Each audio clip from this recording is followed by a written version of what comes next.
Toastmasters, and welcome guests. Good afternoon.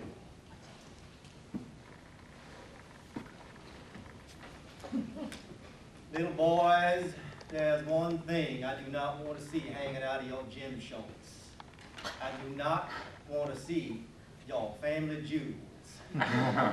That's how the speaker started talking and paused slightly and grinned in a room full of 7th grade boys in the gym room.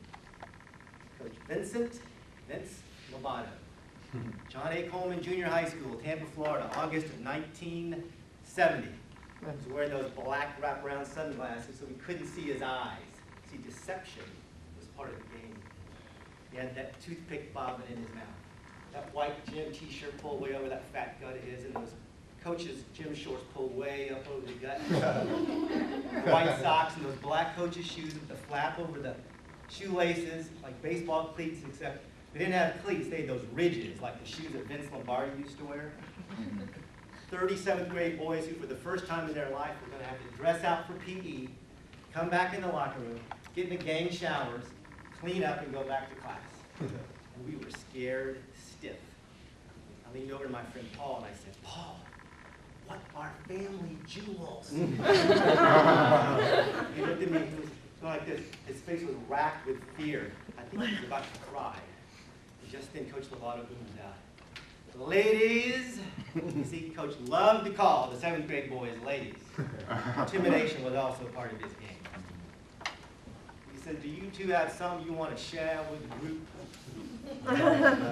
Right then 30 guys, shh, all staring at me, because none of them knew what the family jewels were either. Well, Dennis Baker did. Dennis was actually supposed to be in 9th grade. Dennis had flunked 6th grade, and he'd skipped another grade because his father had sent him to live with his aunt down in Wauchula, Florida, while his dad was on trial for arson. Now, Dennis was big and bad and mean, and you didn't want to run into him behind the band building because none of the teachers were ever watching back there. And we certainly didn't want to see him naked in the gang showers.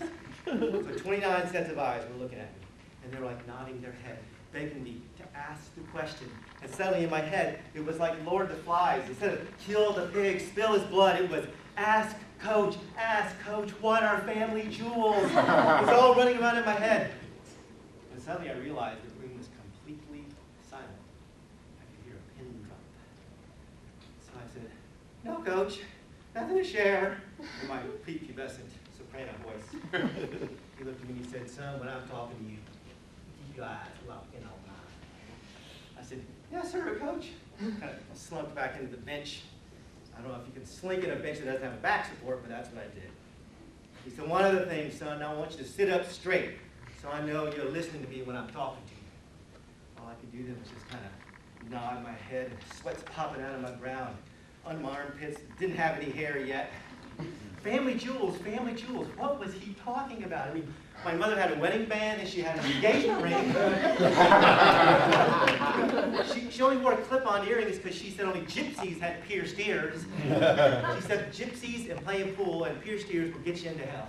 I had this vision of hell, a big room full of people with pierced ears and tattoos, because she hated those, all playing pool, drinking beer. I thought, that doesn't sound so bad, does it?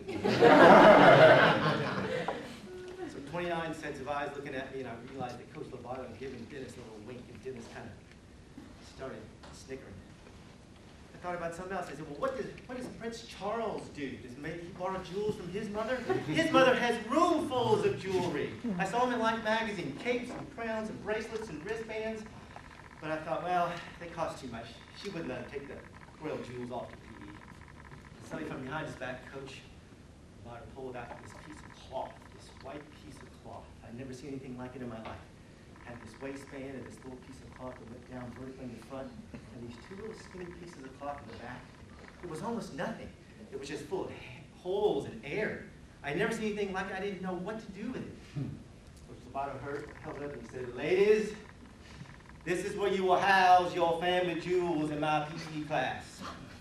You will wear this athletic supporter every day you are in my PE class. On Fridays, you will take this athletic supporter to your mama and she will wash it, and you will bring it back on Mondays. If you lose this athletic supporter, you'll get your mama and your daddy to buy you a new one. You do not wear this athletic supporter, you will not take PE. If you do not take PE, you will get a 0. I was like, eureka! I finally figured out where the family jewels went. But the problem was I didn't know how to put this thing on. I didn't know. I still hadn't figured out what were family jewels and where were they. Raymond Lin, sitting next to me. His parents had escaped mainland China from Mao Zedong. He was the class brain. He leans over and whispers, I think it's like underwear. Because you know that front part, well, it goes over, all of a sudden, boom, Coach Lovato. Mr. Lin, you have a question for the group? Well, Raymond was one of those kind of guys that was very blunt and upfront and asked all kinds of questions. He was always asking questions. He's always searching for the answers. Maybe that's why he got straight A's. I don't know. I could feel it. I could feel it coming. I could feel Raymond was going to jump up and ask that question. I gave him an elbow and I said, don't do it, Raymond. Raymond shoots up out of his chair and he says, Coach Lovato, can you show us how to put the family jewels into this athletics? Coach Lovato took off his sunglasses and leaned forward and jutted out his chin. He said, why? Certainly, Raymond, I'm glad you asked that question. No. Dennis, get up here, son. I want you to show these boys how to take care of their family jewels and this athletic supporter. So Dennis Baker, a 9th grade man, 7th grade boys, took off his pants, took off his underwear, grabbed the athletic supporter from Coach Lovato, and showed us all how to take care of our family jewels. Madam Toastmaster.